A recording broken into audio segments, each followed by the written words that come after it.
Senhoras, senhores, queridas irmãs, queridos irmãos espíritas, caras amigas, caros amigos que nos acompanham pela internet, nossos votos de muita paz.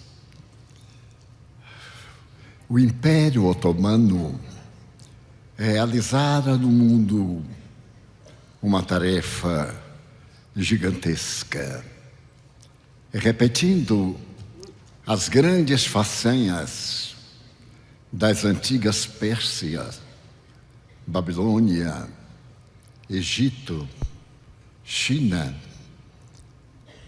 O Império Otomano desejava unir todo o planeta em volta de Allah. A mensagem muçulmana saía da ponta das lanças, tentando cravar-se no coração. Mas agora eram outros tempos. O planeta dividia-se a cada período. Havia dor, dificuldade e miséria, como sempre. A Europa desejava imensamente libertar-se do tacão do Oriente. É nesse período que o século XX traz as mais notáveis conquistas da tecnologia de ponta, da ciência, da civilização contemporânea. Por volta de 1914, na Turquia, na qual se encontravam aglomerados e conglomerados de pedaços de povos que desejavam não perder a identidade e, acima de tudo, falar sobre felicidade. No dia 15 de abril, porém, de 1915, houve uma irrupção da tragédia. Tudo muito simples. A Armênia não encontrava lugar no mundo para atender ao seu povo, ébrio de paixões e atacado de sofrimentos. Eram aproximadamente 20 milhões de armênios espalhados pelo mundo e particularmente naquele pedaço da Turquia que lutava para manter a tradição e deixar a modernidade para o Ocidente apenas. Certa manhã, uma jovem do interior do estado caminhava na direção da fonte e, de repente, foi surpreendida por um soldado turco. Ela era armênia. Sem maior delonga, o rapaz, identificando-a como estrangeira na pátria dele, preparou um rifle e covardemente tomou-lhe a vida numa bala. Ela caiu.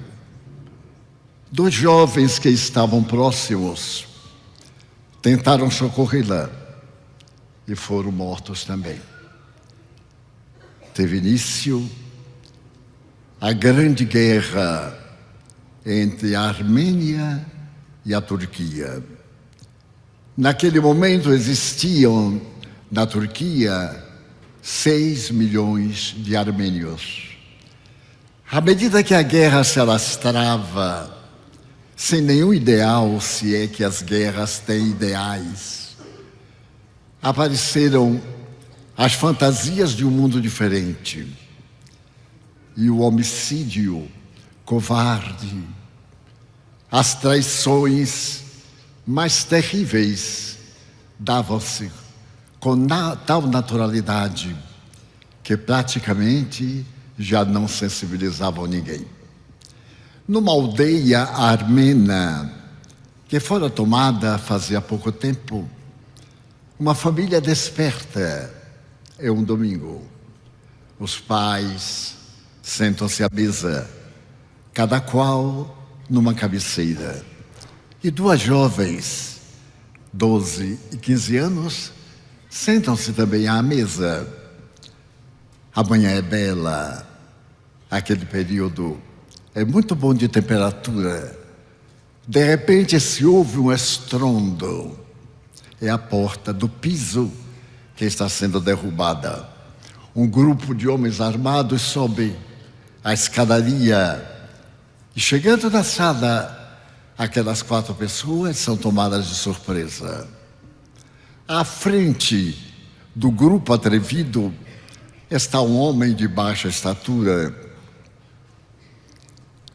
Tem a cabeça coberta por um cape que lhe desce até as sobrancelhas.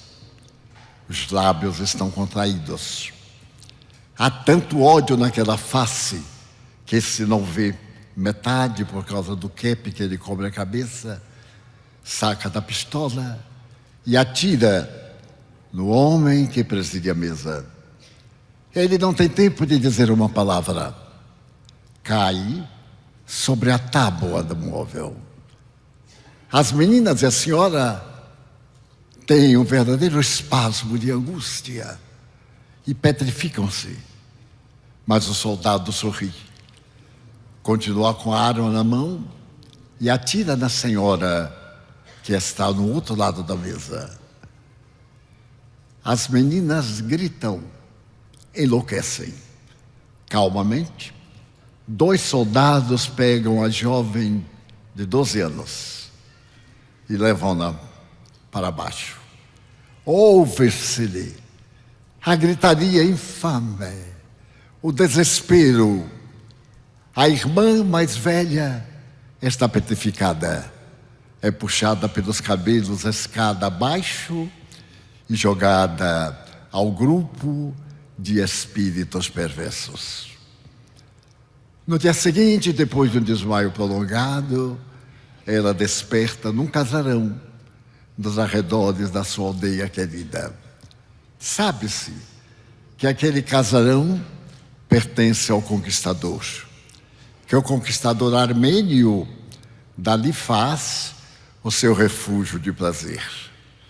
E ela passa não a vender o corpo, mas a tê-lo arrebatado pelas tropas famélicas.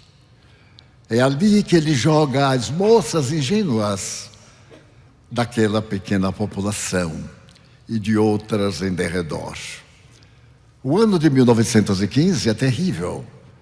Está instalada a Primeira Guerra Mundial. A Rússia fazia algum tempo combateu ali, quando a Armênia ainda não se incorporara totalmente ao Império Otomano. E queixavam-se os turcos que os armênios ofereceram-se aos russos para combater o Império Otomano. A jovem é transformada em um frangalho daquela menina viçosa, alegre, jovial. Restam trapos orgânicos e mentais. Mas ela é uma lutadora e consegue fugir daquele inferno. Seduz um guarda e ele lhe indica um caminho para ela se dirigir a cidades distantes. Ela foge. 1927. A Turquia perdeu todas essas guerras, tanto aquela da oportunidade de 15, como 23, 25 e outras. Uma grande clínica na capital da Turquia. Essa clínica é dedicada a pesquisas de enfermidades desconhecidas. Pela manhã de março, o dia 2 de março, para uma ambulância à porta. Padioleiros descem ao lado de enfermeiros para darem atendimento a alguém que estava nas vascas da agonia. É carregada a pessoa e quando vai passando pela sala para fazer a inscrição do internamento, se percebe que era um caso perdido. Aquele homem respirava com dificuldade. Ele era vítima de uma problemática infecciosa e todo o seu corpo estava transformado numa imensa ferida. As carnes fremiam, o odor pestilento era insuportável. O diretor foi chamado às pressas e falou que não tinha lugar, naquele momento, para um caso de urgência dessa natureza. Mas a pessoa que era trazida era uma autoridade governamental de muito prestígio e, naturalmente, ele teve uma ideia que aliviou a situação. Havia uma parte do hospital ainda não concluída, que devia ter sido usado logo depois de qualquer uma das suas guerras. Ele lembrou-se de colocar o homem para morrer nesse verdadeiro lugar distante do mundo. Mas havia um problema. Os médicos consultados negaram-se, todos, a fornecer qualquer acompanhamento, os enfermeiros também. Jamais descobriria qual era a tragédia que tomava conta daquele homem. Foi então que o diretor teve uma ideia. Havia no hospital um anjo em todo lugar do mundo, eles estão presentes, às vezes anônimos, porém dispostos à misericórdia. E mandou chamar a enfermeira. Era uma jovem de aproximadamente 30 anos. Ela tinha um olhar muito triste. A sua presença era assinalada pelo silêncio durante o seu trabalho, mas a excelência da sua enfermagem era notada e anotada. E o diretor do hospital disse-lhe: ele vai morrer, ainda hoje. Como o hospital é cristão, nós não desejamos que ele morra a sós. Você poderia acompanhá-lo? Apenas acompanhá-lo. Sim, Senhor. O Senhor sabe que eu dei a minha vida à enfermagem. E daí a pouco se organizava um trabalho de assistência, uma arrumação apressada de uma área do hospital. E ele foi removido para lá. A partir das 18 horas, com dores insuportáveis, tomando morfina, ela começou a cuidar dele. O odor da carne humana apodrecida, dizem, é muito pior do que o da carne de todos os animais. A carne soltava dos ossos. O pus era terrível, mas ela parecia estar trabalhando a terra de um jardim, preparava o solo.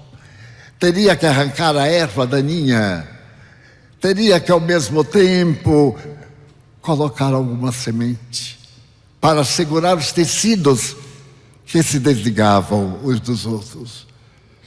Depois de algum momento de gemido, o homem parecia uma fera, urrava de dor, e ela, silenciosa, continuou velando por ele, substituindo os tecidos imundos que cobriam algumas feridas. E ele não morreu. Nem morreu no dia seguinte, nem na manhã próxima. Tampouco durante 2 meses. Ele foi atendido e ao fim do 3º mês, os médicos que foram consultados deram-lhe alta. A jovem enfermeira retirou-se da habitação, quase sem ninguém notar. No momento da despedida, em que a autoridade recebe um grupo de soldados especiais para removê-lo à casa do governo, ele vai ao diretor da clínica e agradece comovidamente. Fui salvo pelo seu hospital.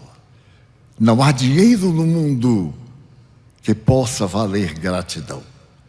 E eu quero dizer que o governo turco é grato a esta entidade, porque a minha vida foi salva. O diretor sorriu e disse: Excelência, agradecemos. O governo dará uma comenda e uma dotação expressiva para ampliar as dependências hospitalares. Muito obrigado, Excelência. Mas há um detalhe. Foi o hospital no sentido genérico, mas em verdade, foi aquela enfermeira, lembra-se dela? Ele tirou o cap, olhou-a. Sim, a enfermeira que ele chamou o mistério. Ela não falava nunca. As suas palavras eram o movimento da cabeça, muito reduzido, monossílabos, gestos de simpatia, de comiseração. Ele então se aproximou e, com o cap na mão, olhou-a. Senhorita, ela o olhou, mas logo baixou as vistas. Eu quero agradecer-lhe. Poderia dar-me seu nome e o seu currículo vitae para que o governo possa compensá-la devidamente? Minha mãe, senhorita, não faria com tanto amor e ternura o que você fez comigo. Você não é uma discípula da grande mãe da enfermagem mundial. Você é a mãe de todas as criaturas humanas. Ele tentou sorrir, mas o rosto era uma máscara. As feridas eram desagradáveis. Pareciam retalhar-lhe a pele de um lado para o outro, deixando surcos na face, que faziam lembrar surcos de homens infelizes do passado que foram despedaçados da chibata. Ela continuou e disse: eu cumpri apenas com o meu dever. Oh, a senhorita não é turca. Noto que o seu sotaque é armênio. Ela disse: é verdade. Eu sou armênia, Excelência. Sou estrangeira.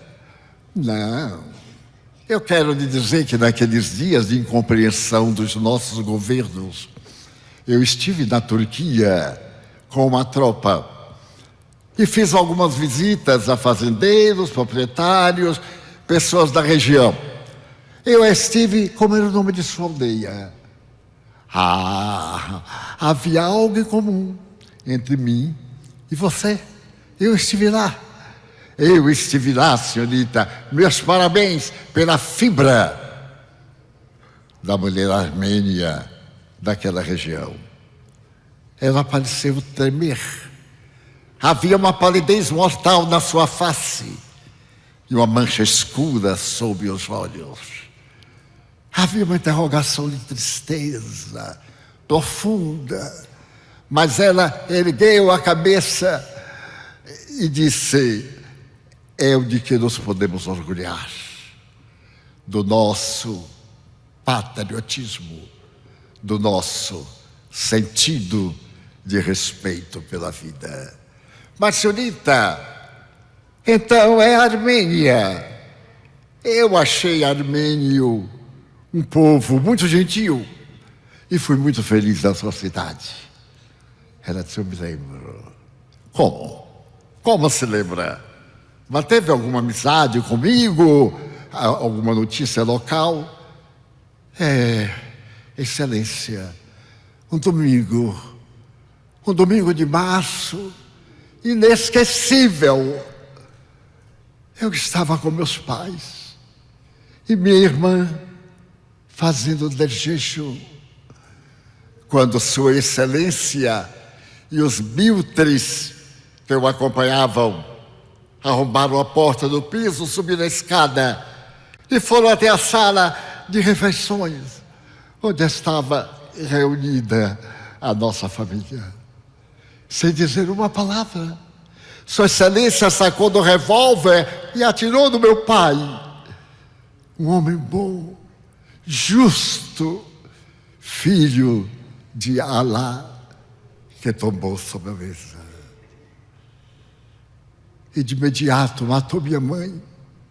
Não foi com uma frieza, foi com um entusiasmo incomum.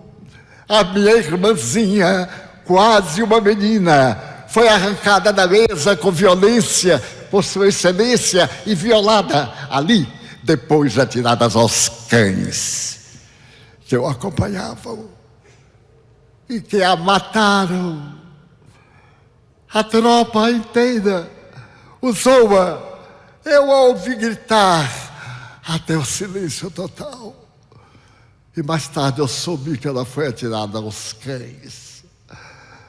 E Sua Excelência me agarrou pelos cabelos e me fez descer a escadaria e me levou para o seu bordel. É normal que Sua Excelência praticamente destruiu o meu corpo, mas isso não é importante. Quase matou minha alma. E eu disse que necessitava de viver para me vingar de Sua Excelência. Eu não morri. Não foi por estoicismo, de coragem. Foi o desejo de o matar, da mesma forma que matou meus pais e que assassinou a minha irmã. Eu desejei vingar-me. Essa vingança dos deuses, essa vingança que o profeta assevera ser necessária quando os indivíduos são venais, quando são assassinos e covardes. E vim até a capital para estudar, para lê-lo, para saber por onde estavam seus passos trôpegos e miseráveis. E Deus mandou de ambulância aqui para as minhas mãos. O homem começou a tremer e ficou algo lívido, mas ela não parou. Ela não se amedrontou. No momento em que eu fui chamada e olhei o seu perfil, esse cap na sua testa infame, o nariz guardado por detrás do aparelho, a voz, a sua voz miserável, cravaram-se-me nas entranhas do coração, e eu me dizia: tenho que o estrangular. Lentamente, lentamente, e sorrir para ele e cantar algumas páginas do Corão, no capítulo da vingança. Maomé é inimitável nos castigos aos criminosos. Foi então que fui designada para tomar conta de Sua Excelência. O homem, aturdido, as pessoas testemunhando, não sabiam certamente o que era. Ele disse: mas você me reconheceu agora, recentemente? Não. Eu o reconheci na hora que entrou. O seu corpo pré-cadavérico, o odor da sua alma, através da putrefação que se exteriorizava, fizeram-me identificá-lo, e eu sorri.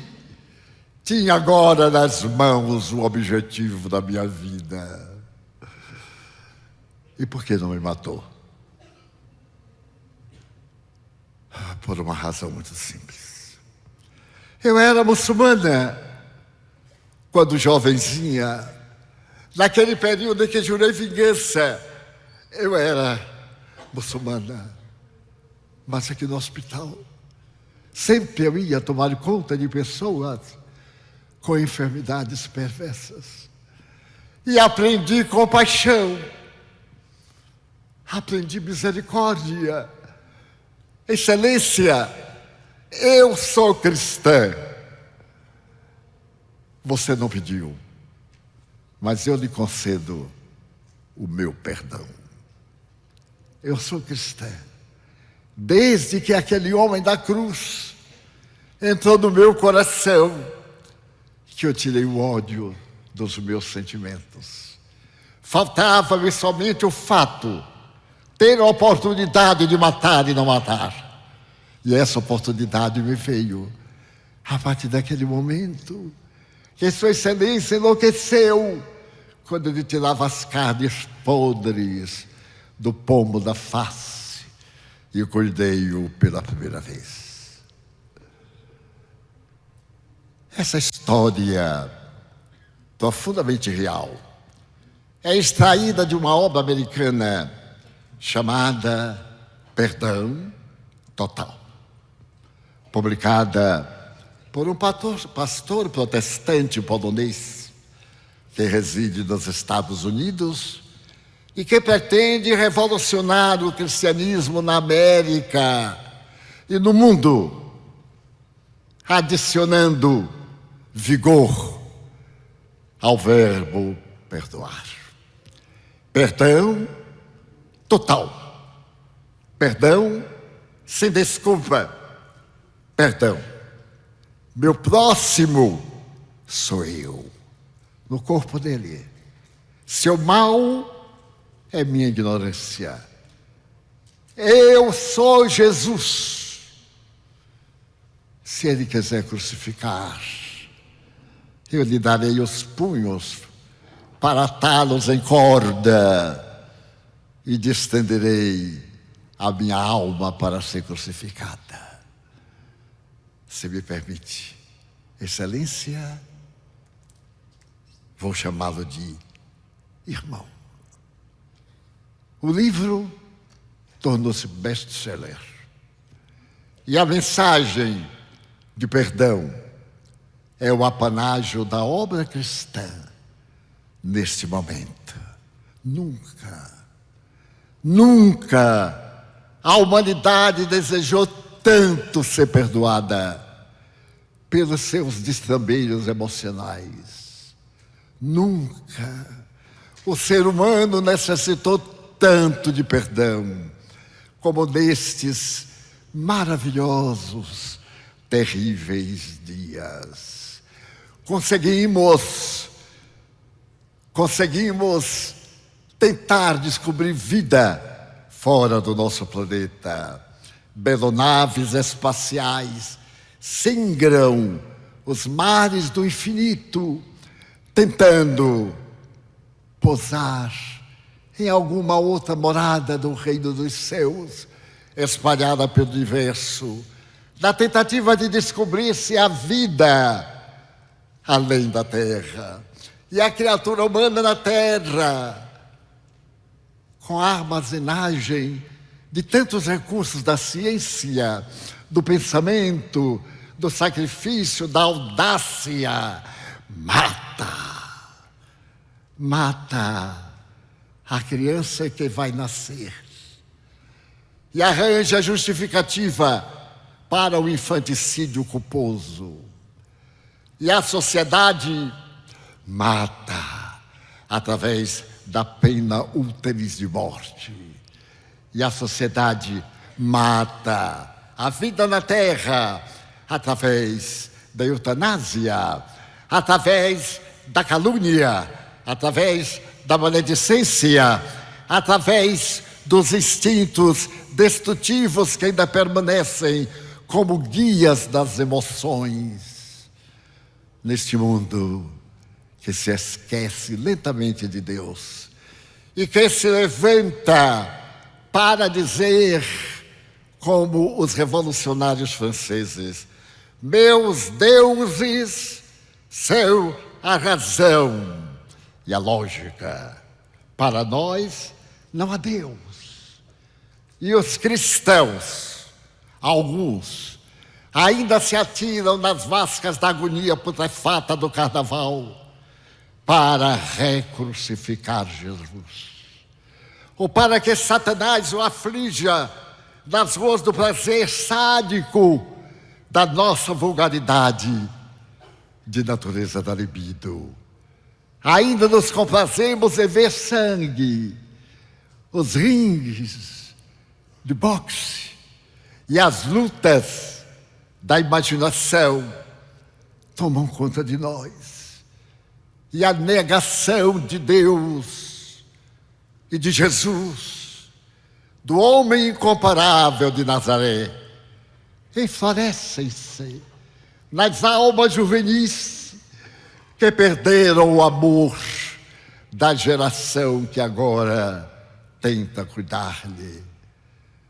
A morte, com as suas fantasias terríveis, de ausência de misericórdia, de compaixão, de complacência, continua semeando o desar, o ódio disfarçado, as terríveis nuances do desequilíbrio emocional tomando conta da criatura humana que perdeu o endereço de Deus. Ontem, assim foi, mas agora adiciona a perda do endereço de Deus, a perda do endereço de si mesmo. Para onde se vai? Para onde se ruma? A frase mais ou menos vulgar: eu não sei para que nasci. Não sei porque estou aqui. Viktor Frankl, o notável pai da moderna psiquiatria, que recebeu mais de 10 prêmios mundiais, gritando a sua proposta de amor quando conseguiu libertar-se do campo de concentração de Auschwitz. Médico judeu, quando foi arrebatado de Viena pelo crime de ser judeu e foi jogado num carro escuro e saiu de Viena até o primeiro campo, ele e sua mulher, sua família, contabilizando no fim da Segunda Guerra Mundial 89 familiares assassinados, sem julgamento, por um crime hediondo, o antissemitismo. Então esse homem extraordinário, depois de passar por 5 campos de concentração, em Auschwitz, ele resolve viver. A vida é um presente de Deus. Não pode haver nada mais belo do que viver, sonhar, perceber o sol do amanhã, que ainda vai brilhar. A noite de tempestade sabe que a primavera vai arrancar do solo molhado flores de raro perfume, e que a criatura humana se levantará do caos e reflorescerá a terra. Então, naquela oportunidade, ele percebeu que desejava dar um presente ao mundo, contar ao que é a criatura humana, o seu interior, o seu abismo, o seu arquétipo profundo. Há um certo prazer em ver o sangue do outro, em sapatear na glória mentirosa do triunfo. Porque antes, triunfador era quem matava. Antes, vencedor era quem vencia esmagando o outro covardemente. Até o dia que apareceu aquele homem singular, que passou a cantar um hino diferente. Vencedor é aquele que se vence a si mesmo. Herói é aquele que ama e perdoa o seu adversário.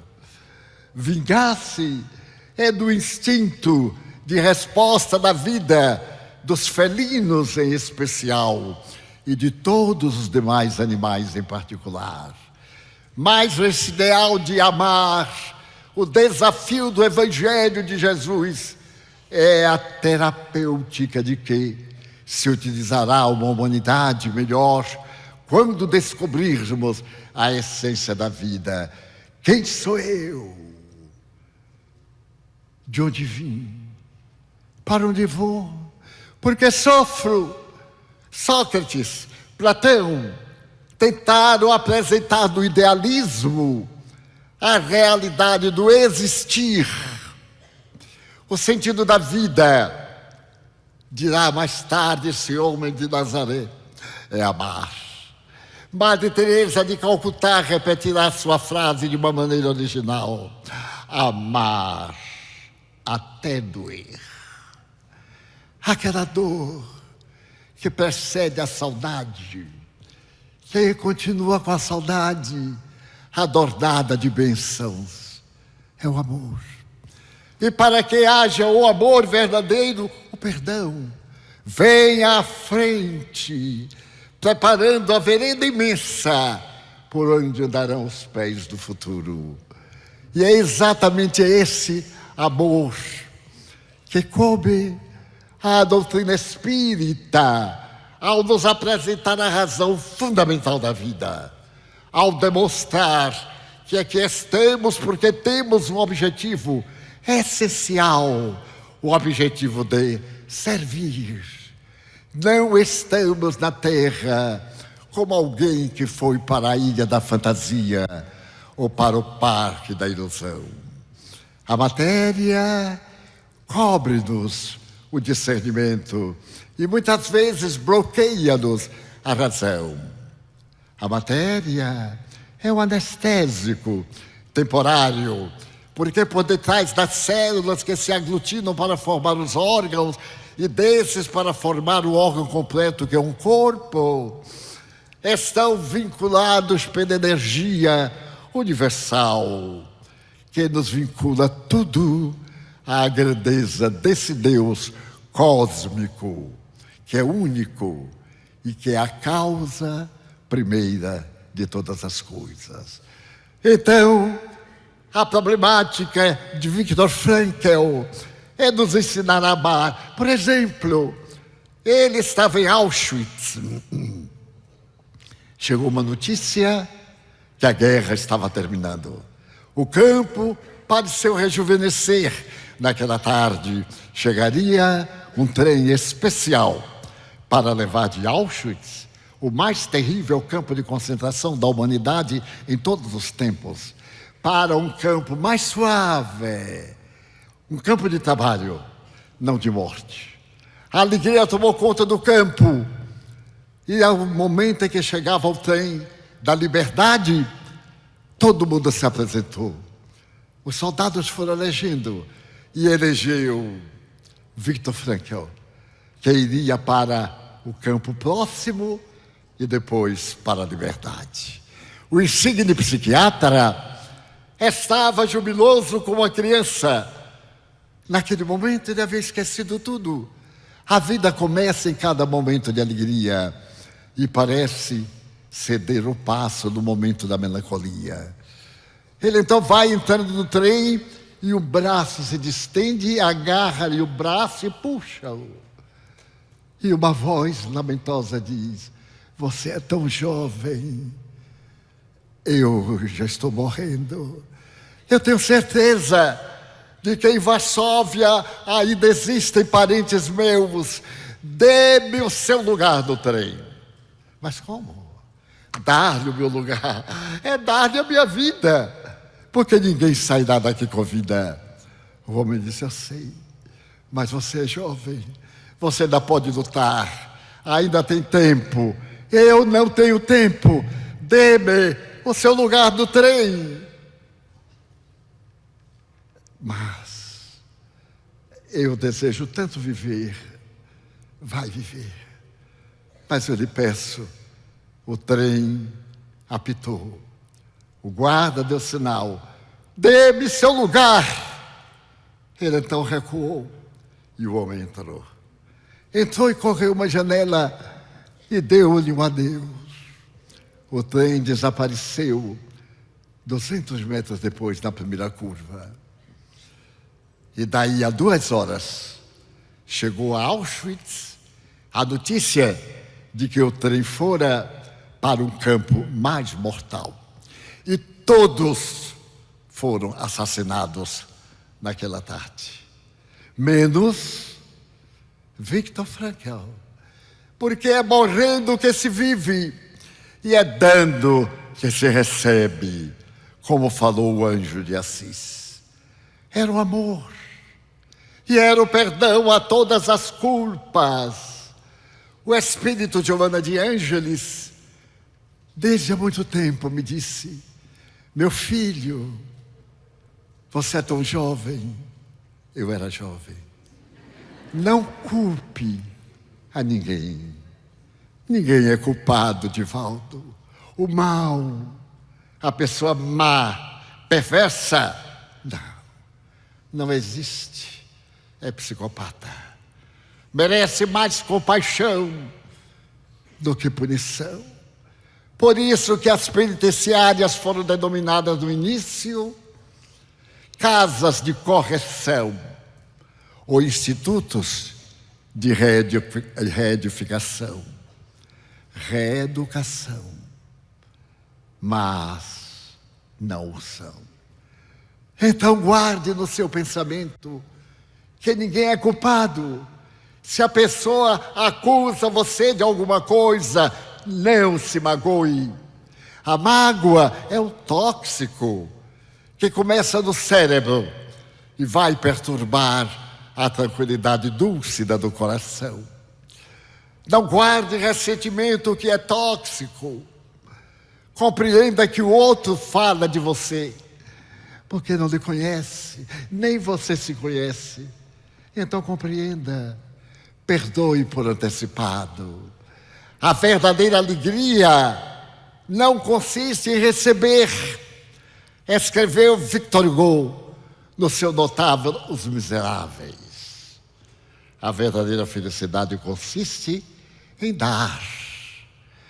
Então, elimine do seu dicionário a vingança, a culpa, mas também a sua culpa, as suas culpas. Perdoe-se, ame-se.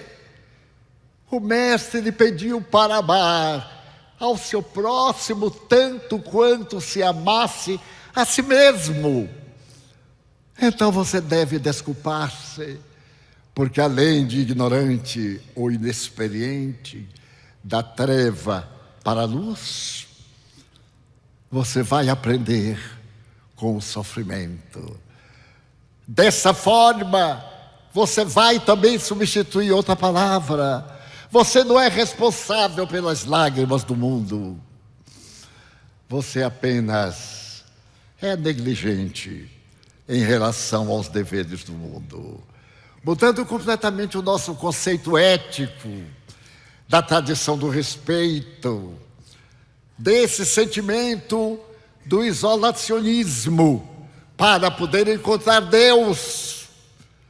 Mas se nós somos animais gregários, nós necessitamos-nos. Como encontrar Deus, se não no outro? Deus está no outro, na quantidade de amor que nós damos. Porque se não amamos aqueles a quem vimos, como podemos amar a Deus a quem não vemos? É natural e necessário, portanto, o perdão da jovem e a luta imensa para poder compreender que a vida tem uma finalidade. Não a encontramos ainda, porque ela está muito à frente e nós engatinhamos à retaguarda. Mas dia virá em que a divina voz dirá docemente no coração: vinde a mim, tomai o meu fardo, recebei o meu jugo e aprendei comigo, que sou manso e humilde de coração. Leve é o meu fardo, suave é o meu jugo.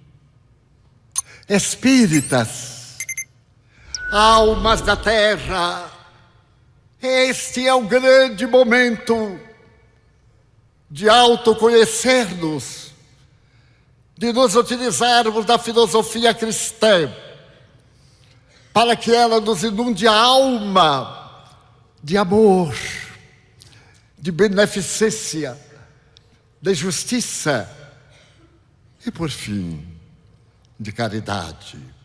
e compaixão. A humanidade chora, demos o lenço do nosso consolo. São tantas experiências de dor e de amor. Eu me encontrava proferindo umas conferências no mês de dezembro de 2016, em Nova York. Toda a cidade era uma festa.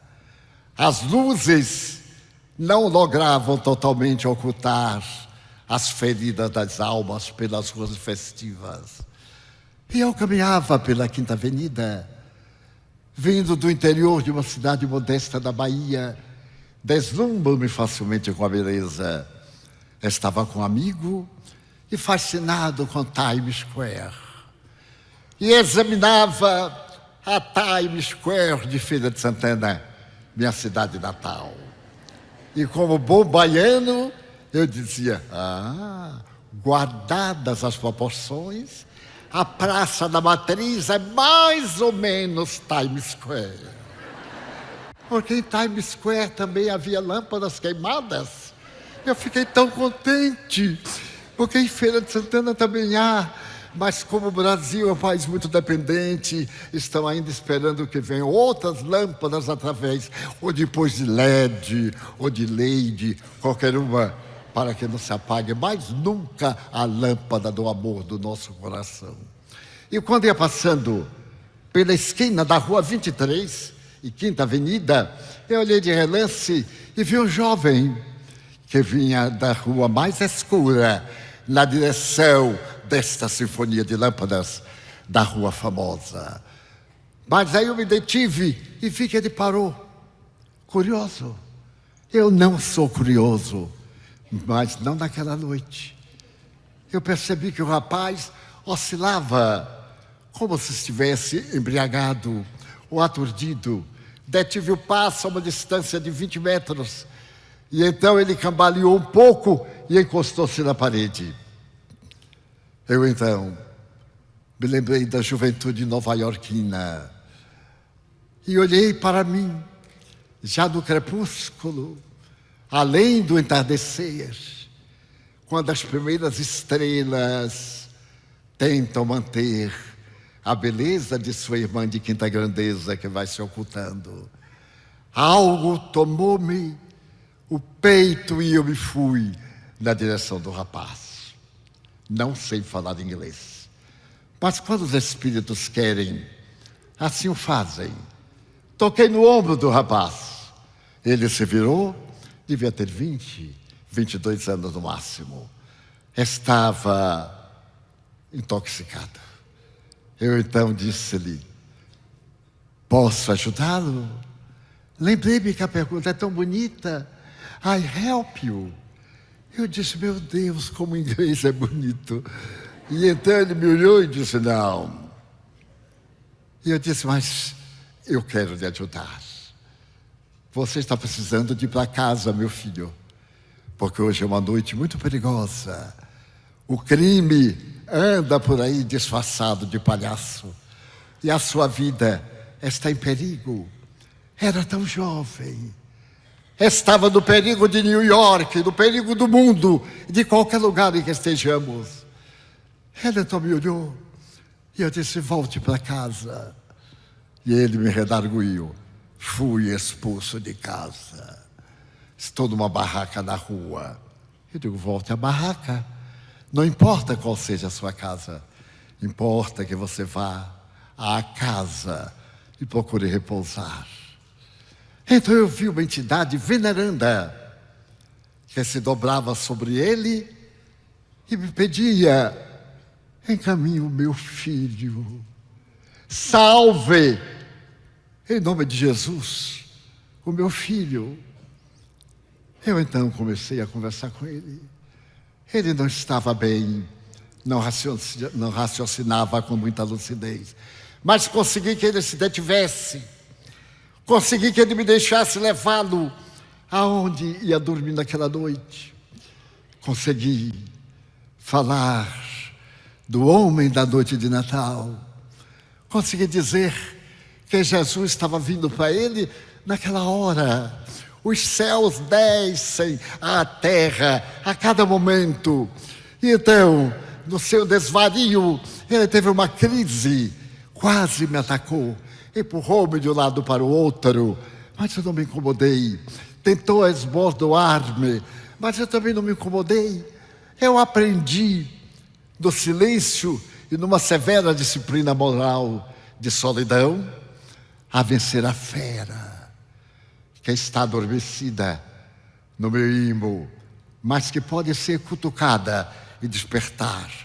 Então eu tenho muita vigilância e disse: se fora meu filho, ele poderia ser meu neto. Então eu pus a mão no seu ombro. Ele disse com muita ternura: mais som, mais são. Ele disse: meu pai me odeia, porque disse que minha família é a drogadição. Eu disse: mas outros o amam. Ele falei rapidamente que estava em Nova York, estava na casa de um amigo, se ele aceitaria passar umas horas na casa deste amigo, numa cidade próxima, ali um pouquinho distante do Brooklyn. E para minha surpresa, ele disse: se vier me buscar amanhã, que eu estarei melhor, eu irei. Eu então saí correndo, disse a meu amigo, que também foi para conhecer, e no dia seguinte, aquele jovem foi encontrar-se com Jesus, através do Evangelho segundo o Espiritismo, que lhe colocamos na mão. Levamos a uma instituição onde Jesus está presente, para depois levá-lo a uma instituição espírita e fazer que ele desperte para o conhecimento da verdade. O espírita, asseverou Allan Kardec, é aquele que se esforça para ser hoje melhor do que ontem, amanhã melhor do que hoje, e lutar sempre contra as suas más inclinações. E ele resolveu mudar, porque o Deus, ou o demônio, o médico, ou o monstro da grande novela estão dentro de nós, esperando nossa decisão. E a partir daí, não mais deixei de olhar os irmãos da rua, que estão procurando o que não sabem, mas em última hipótese, Jesus. Nós estamos procurando Jesus, talvez nos lugares errados. Estamos infartando-nos de teoria e anulando o sentimento de compaixão. Estamos esquecidos que o dever do homem inteligente na terra é exarado no Evangelho segundo o Espiritismo como o homem de bem somos nós. Nós merecemos o Cristo de Deus, mesmo que não tenhamos as qualidades morais essenciais, para retê-lo no coração, para levá-lo nas mãos, para conviver com aqueles que têm necessidades, aqueles que têm dores, nossos irmãos da longa e terrível caminhada. Faz muitos anos, eu li no jornal de Salvador a história de um homem que se suicidou, atirando-se sobre as rodas de uma locomotiva. Eu li a história e não sei por que havia uma fotografia que me impressionou até agora. O corpo despedaçado. O fotógrafo foi cruel. E então, quando eu terminei de ler, soube que era um operário que havia sido demitido, e então, não suportando a dor, a miséria que ia enfrentar agora na fome, ele optou pelo suicídio. Havia o nome, e eu guardei na memória, e me lembrei de Jesus. Orai, por aqueles de que ninguém se lembra. E eu comecei a orar por ele, diariamente. Ele dizia: fulano, a morte não existe. Pense em Deus. Peça-lhe perdão. Pense na sua família. Diariamente. Diariamente. Passaram-se anos e até hoje. Mas 10 anos aproximadamente, eu experimentei uma grande provação. A dor veio até mim através de uma calúnia. E eu a suportei. Tive um choque muito grande. Não desejei morrer. Porque há dores que são muito piores do que a morte. Mas aquela dor que me crucificou a alma permaneceu de forma tão cruel que nunca mais se afastou, mas nunca veio a conseguir que eu ficasse depressivo ou triste. A alegria de conhecer Jesus Cristo, de amar aqueles que não têm ninguém, amar os órfãos que não têm pais, que não têm mães, que não têm pães, como falamos ontem no Menino Americano. E então,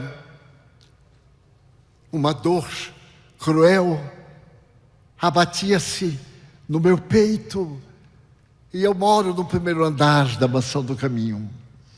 O meu quarto tem uma pequena varanda. Naquele dia, mais do que os outros, parece que eu estava sendo crucificado, talvez, por mim mesmo. Eu não me compreendia, não me ajudava, eu não achava justa a acusação, mas não a aceitava também.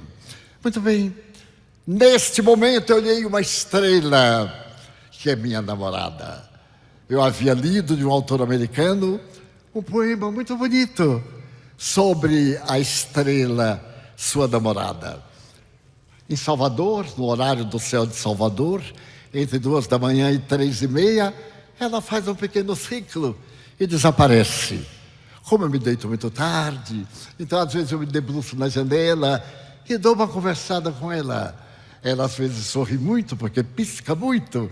Eu digo, ela está contente. Outras vezes ela está tão séria, que me parece um planeta, porque não brilha. E assim, eu estou vivendo bem com a minha parceira.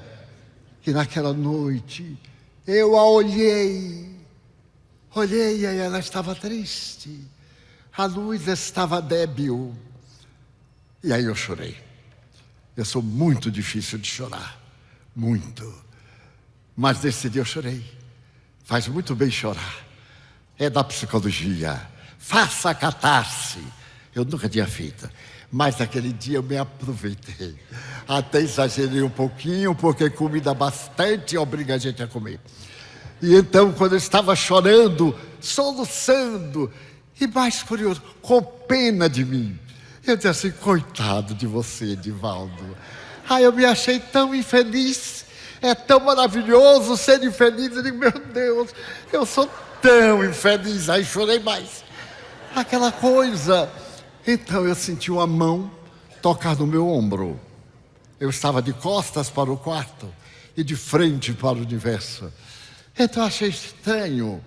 A mão sacudiu suavemente e disse, a porta do meu quarto é trancada, porque eu sou sonâmbula.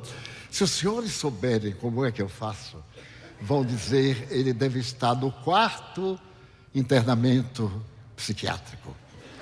Porque como eu tenho o sonambulismo, levanto, falo, rio, gargalho, eu então tranco a minha porta, escondo a chave dentro da gaveta, tiro a chave da gaveta, boto embaixo do travesseiro, porque se eu tiver o sonambulismo, até achar o travesseiro, até achar a chave, até achar a gaveta, até abrir a porta, eu acordo.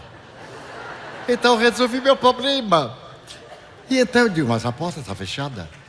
Como é que entrou alguém? Voltei-me abruptamente e vi um homem aos pedaços, O rosto era uma pasta. Eu então me assustei. E ele falou com uma voz roufinha: o suicida do trem. Eu disse: oh, meu irmão, venho lhe pedir uma coisa, faz o que você quiser. Ele então me disse: não chore mais. Eu disse: mas por que não? Porque se você chora, quem nos vai consolar?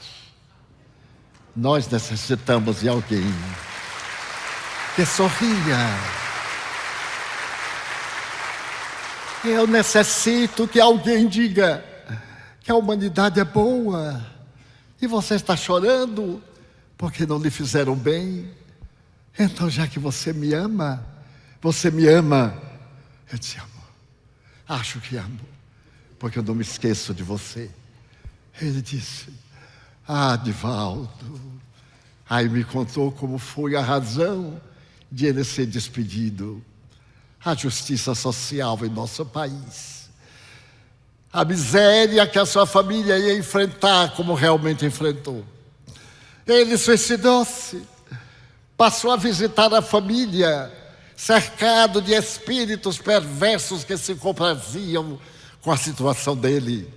Ele não achou a morte, achou a vida mais complicada, mais cruel, mais dura. Sofreu. Ele via o trem passar por cima do seu corpo reiteradas vezes.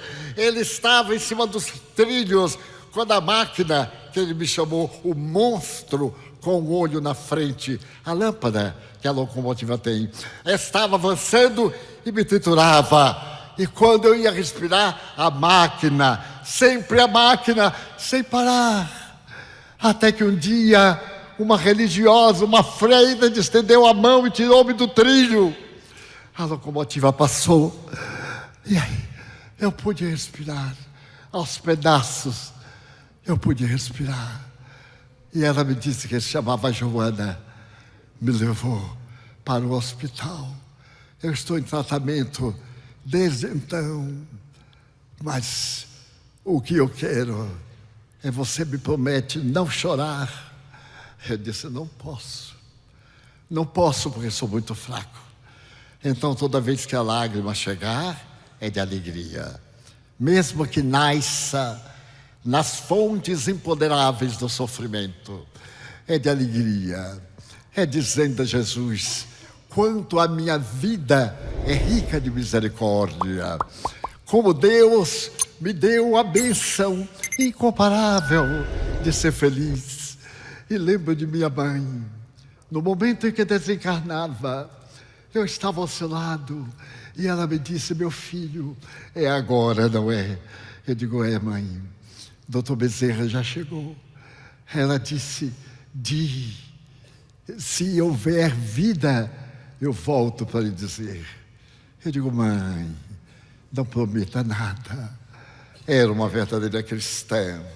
Estava sendo arrancada da cruz. Então eu vi quando o doutor Bezerra foi desenlaçando a dos chakras. E uma meia hora depois, mais ou menos, o chakra coronário retirou-a. Ela cambaleou no ar. E então, eu estava ali ao lado, acompanhando a vida que enfloresce vida. Porque no momento em que eu disse: vai em paz, mãezinha, vai em paz, as lágrimas também me vieram. Eu procurei ser discreto e disse à minha irmã: nós somos espíritas, hein? Muito cuidado, porque minha irmã é muito nervosa. Eu disse: muito cuidado, temos que dar o exemplo. Aí a irmã me disse assim: meu filho, eu não queria vir embora para deixar você. Eu disse: por quê, mãe? Você é tão sozinho, meu filho. Eu disse: é que a senhora pensa, eu tenho tantos amigos, eu tenho uma família enorme, mãe. Aonde quer que eu vá, ali está um irmão, ali está alguém que grita meu nome. Então, eu me lembrarei da senhora. Ela disse: eu vou voltar. Não, mãe, não volte. Vá receber as bênçãos que Deus lhe reserva. Eu vou voltar, meu filho. Como eu poderei ser feliz se ver você caminhando na noite, na ventania, com sua irmã? Eu disse, mãe, lembre-se que Jesus acalmou o mar bravio. Esta ventania eu acalmo-a. Ela me disse assim, eu vou voltar. E partiu. É tão impressionante a desencarnação de um ser querido. Minha mãe tinha olhos verdes. E eu tinha uma paixão, porque tem uns olhos horríveis. Aí um dia eu descobri que não sou eu o filho dela, é Raul Teixeira. Eu já fiz de tudo para ter os olhos verdes. Menulog's delivering a free Zinger Burger with any KFC boxed meal. Go steal this $1 deal.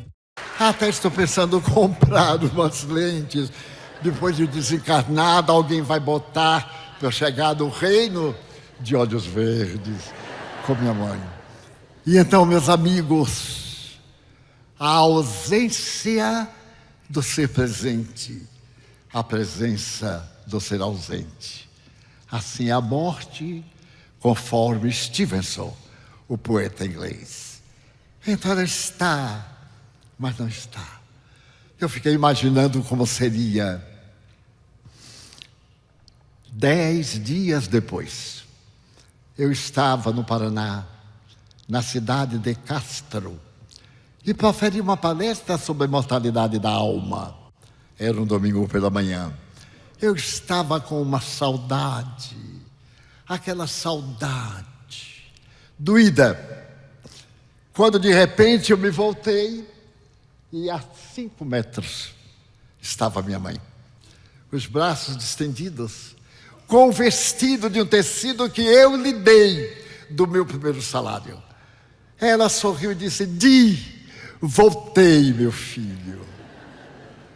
Eu quis gritar, a voz permaneceu. Ela então disse assim, fale, diga aos nossos irmãos que ninguém morre. Nós nos encontraremos a partir de agora ao infinito. Estou com seu pai, meu filho. Nair, uma irmã suicida, está aqui comigo. Fale com ela. Foi assim que a morte veio me falar da imortalidade da alma, depois que eu já era espírita, 40 anos. E hoje, neste momento de grande emoção, porque o mundo espiritual desce à terra e desfilam aqui entre nós e fora de nós e longe de nós, espíritos nobres, capitaneados pelo irmão Spinelli. Um grupo colossal de espíritos espíritas. A família Rocha, de Cecília Rocha, a sua mãe, que aos 72 anos de idade, foi evangelizar aqui na Federação, em 1956. Porque a evangelização infanto-juvenil começou nesta casa abençoada. E até hoje prossegue no seu movimento infanto-juvenil, trazendo as estrelas do céu para as lágrimas da terra. E continuando a evangelização infantil, com seu programa de histórias. Conte mais, inspirado pelos seres espirituais. Também vejo almas que foram atendidas na casa nestes dias difíceis, de espíritos sofredores que tomam conta da terra, de espíritos perversos que se comprazem ver-nos desesperados, aqueles que laboram pela desunião, aqueles que nos chamam inimigos uns dos outros, quando eles são amigos desconhecidos. Neste momento em que se clausura este congresso rico de bênçãos, em que entidades curadoras desceram em grupos e estão aplicando passes generosos para que mais rapidamente se implante nos corações o reino de Deus. Iniciemos, pois, a nossa nova jornada, cantando o hino do perdão a nós mesmos, da santa fraternidade, dizendo que vale a vida amar. Acima de tudo, agradecer. É a hora de pedir, já passou. Esse é o momento de agradecer. Muito obrigado, Senhor, por tudo que me deste, por tudo que me dás. Obrigado pelo ar, pelo pão, pela paz. Muito obrigado pelos olhos meus, que me foram dados por Deus. Olhos que veem a beleza do luar, o campo em flor, a primavera em bênçãos. Mas aí eu vejo também aqueles que não podem ver e me ponho a orar. Eu sei que depois desta vida, na outra lida, eles poderão enxergar. Muito obrigado pelos ouvidos meus, que me falam de Deus, ouvidos que ouvem o tamborilar da chuva no terreiro, a melodia do vento nas fímbrias do oleiro, as vozes do mundo que cantam primeiro, pelo ouvido que me põe a perceber a vida na sua musicalidade. Mas os que não podem ouvir, por ele eu quero cantar, porque eu sei que depois desta dor do teu reino de amor, eles também cantarão.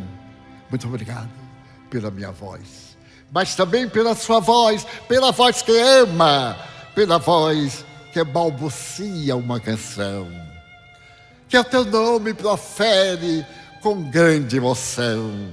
Diante da minha melodia, eu vejo na terra os que sofrem de afasia, que não cantam de noite, que não falam de dia.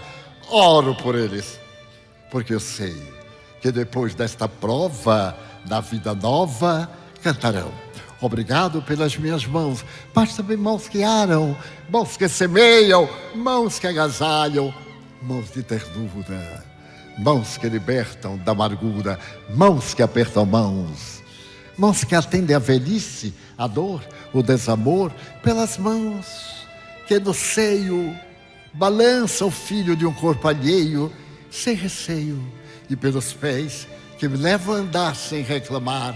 Muito obrigado, Senhor, porque eu posso caminhar diante do meu corpo perfeito. Eu vejo na terra aleijados, amputados, marcados, desesperados, que não podem caminhar. Eu oro por eles, porque sei que depois desta aflição, noutra reencarnação, eles também bailarão. Muito obrigado por fim, pelo meu lar. É tão maravilhoso ter um lar. Não importa se esse lar é uma mansão, se é uma tapera, uma favela, um ninho, um gramado de dor, um bangalô, seja o que for, mas que dentro dele exista a figura do amor.